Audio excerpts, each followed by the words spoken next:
বৃষ্টিমুখর সন্ধ্যা হোক বা চায়ের আড্ডা, সুন্দর এরকম একটি স্ন্যাক্স যদি থাকে তাহলে কিন্তু সেই আড্ডাটা জমেই উঠবে। নমস্কার বন্ধুরা, আমি ঝিনুকের রান্নাঘরে আপনাদের সবাইকে স্বাগত।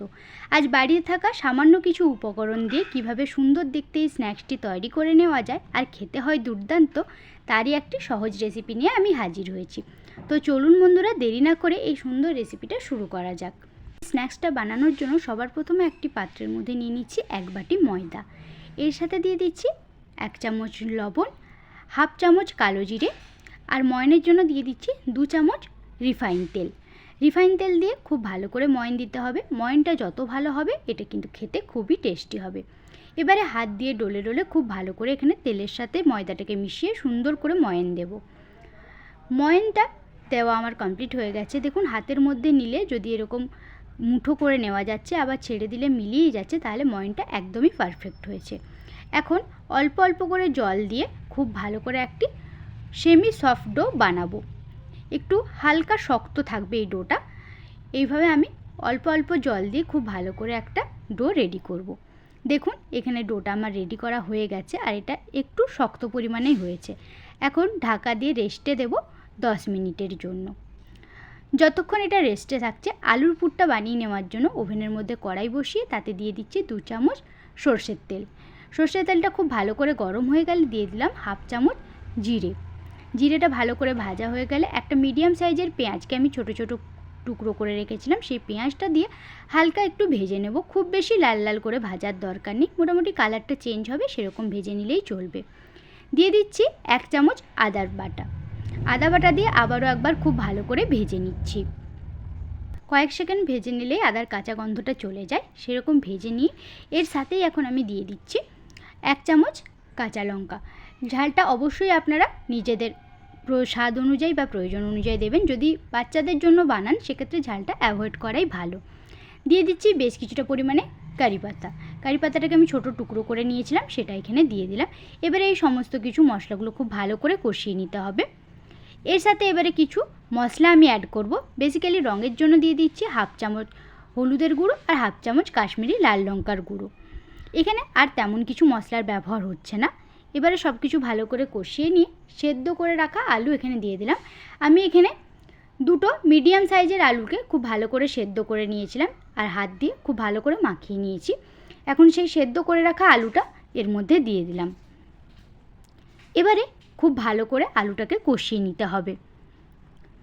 অল্প সময় নিয়ে খুব ভালো করে আলুটাকে কষিয়ে নিতে হবে। যখন দেখবেন আলুটা একদম কড়াই ছেড়ে উঠে আসছে, তখন আমাদের আলুর কষানোটা একদমই হয়ে গেছে। এখন ঠান্ডা করতে রেখে দেব। অপরদিকে যে 10 মিনিট আমি ময়দাটাকে রেস্টে দিয়েছিলাম, 10 মিনিট পরে ফিরে এসে দেখুন ময়দাটা অনেকটাই সফট হয়ে গেছে। এখন আবারও একবার খুব ভালো করে থেসে নিয়ে এর থেকে লেচি কেটে নেব। নর্মাল রুটি বা পরোটা করার সময় যেরকম লেচি কাটি, তার থেকে একটু বড় মাপের লেচি এখানে কেটে নিতে হবে। এখন একটা চাকতি বেলনি নিয়ে নিয়েছি। এবারে চাকতির উপরে ছড়িয়ে দিচ্ছি কিছুটা পরিমাণে ময়দা।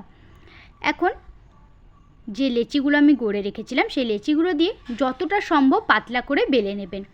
একটু সময় নিয়ে খুব ভালো করে এখানে পাতলা করে বেলে নিতে হবে, কিন্তু এতটা পরিমাণে পাতলা করবেন না যাতে ছিঁড়ে যায়। এবারে একটা গ্লাসের সাহায্যে আমি এখানে এই রুটিটা থেকে গোল গোল করে লেচি কেটে নিচ্ছি। আপনারা চাইলে এর থেকে বড় করেও কেটে নিতে পারেন বা এই সাইজেও কেটে নিতে পারেন। খুব ভালো করে কেটে নিয়ে যে ময়দাটা উঠিয়ে রাখলাম ওটা কিন্তু ফেলে দেবেন না, পরে আবারও ওইটা থেকে লেচি গড়ে নেওয়া যাবে। এবারে অল্প কিছুটা আলুর পুর আমি নিয়ে একটা লেচির মাঝ বরাবর রেখে দিলাম।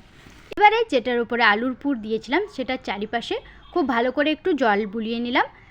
অপর যে লেচিটা ছিল সেই লেচিটা এবারে ওই আলুর পুরের মাখানোর উপরে ঢাকা দিয়ে দিচ্ছি। এখন চারদিক থেকে খুব ভালো করে টেনে টেনে সমান করে নিয়ে খুব ভালো করে হাত দিয়ে চিপে নিলাম। আপনাদের বোঝানোর সুবিধার্থে আমি আরও একটা একইভাবেই করে দেখাচ্ছি। প্রথমে চারিপাশে খুব ভালো করে জল দিয়ে দিলাম। এবারে যে শুকনো লেচিটা আছে সেই লেচিটা এর উপরে ঢাকা দিয়ে নিয়ে খুব ভালো করে চারপাশ থেকে চিপে চিপে সমান করে নিলাম। আশা করি আপনারা দেখে বুঝতেই পারছেন। এবারে একটা ছুরির সাহায্যে এইভাবে কাট লাগিয়ে নিচ্ছি। এইভাবে কার্ড লাগিয়ে নিলে এরপরে যেভাবে ডিজাইনটা বানাবো সেটা বানাতে খুবই সহজ হবে আর দেখতে খুবই সুন্দর লাগবে। আশা করি আপনারা দেখে বুঝতেই পারছেন। এখন অল্প কিছুটা পরিমাণে নিয়ে এইভাবে সামনের দিকে মুড়ে নিলেই একটা সানফ্লাওয়ার ডিজাইন খুব সুন্দরই কিন্তু চলে আসবে। প্রথমে হয়তো কয়েকটা বানাতে অসুবিধা হবে, কিন্তু একে একে বানিয়ে নিলে কিন্তু এটা বানানো খুবই সহজ। আর যদি এরপরেও কোনো অসুবিধা থাকে সেক্ষেত্রে কমেন্টে লিখে আমাকে অবশ্যই জানাবেন। দেখুন একে একে এখানে আমি সবগুলো কিন্তু নাস্তা রেডি করে নিয়েছি। এখন এই স্ন্যাক্সগুলো ভেজে নেওয়ার জন্য ওভেনের মধ্যে একটি কড়াই বসিয়ে তাতে দিয়ে দিচ্ছি বেশ কিছুটা পরিমাণে সাদা তেল। সাদা তেলটা এখানে একটু বেশি পরিমাণেই ব্যবহার হয়। তেলটা যখন হালকা উষ্ণ হবে তখন একে একে এই স্ন্যাক্সগুলো দিয়ে খুব ভালো করে উল্টে পাল্টে মিনিট 10 সময় নিয়ে ভালো করে ভেজে নিতে হবে। এইগুলো ভাজতে একটু বেশি সময় লাগে। অল্প সময় নিয়ে খুব ভালো করে ভেজে নিলে এটি হয় বাইরে থেকে খুবই খাস্তা মুচমুচে আর ভেতর থেকে হয় খুবই নরম।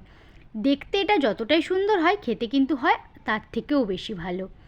অবশ্যই একবার এইভাবে বানিয়ে বাড়িতে আপনজনেদের সাথে শেয়ার করুন, প্রশংসা কিন্তু পাবেনই পাবেন। একইভাবে আমি এখানে বাকি স্ন্যাক্সগুলোও কিন্তু রেডি করে নিয়েছি।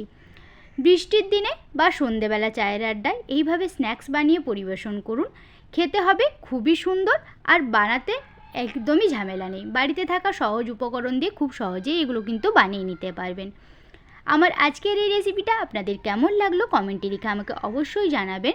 যদি এই রেসিপি আপনাদের ভালো লেগে থাকে আমার চ্যানেলটাকে সাবস্ক্রাইব করার অনুরোধ রইল আর পাশে থাকা বেল আইকনটিতে ক্লিক করবেন, যাতে আমি যখন কোনো নতুন ভিডিও দেব নোটিফিকেশন সবার আগে আপনাদের ফোনেই যায়। সবাই ভালো থাকবেন, সুস্থ থাকবেন। ফিরে আসছি অন্য কোনো রেসিপি নিয়ে, ততক্ষণের জন্য সবাইকে অনেক অনেক ধন্যবাদ। আর আমি একটা ভেঙে আপনাদের জন্য দেখিয়ে দিচ্ছি। দেখুন এটা বাইরে থেকে ঠিক কতটা খাস্তা হয়েছে আর ভেতর থেকে পুরো পুড়ে ঠাসা। অবশ্যই একবার এটা বাড়িতে ট্রাই করে দেখবেন।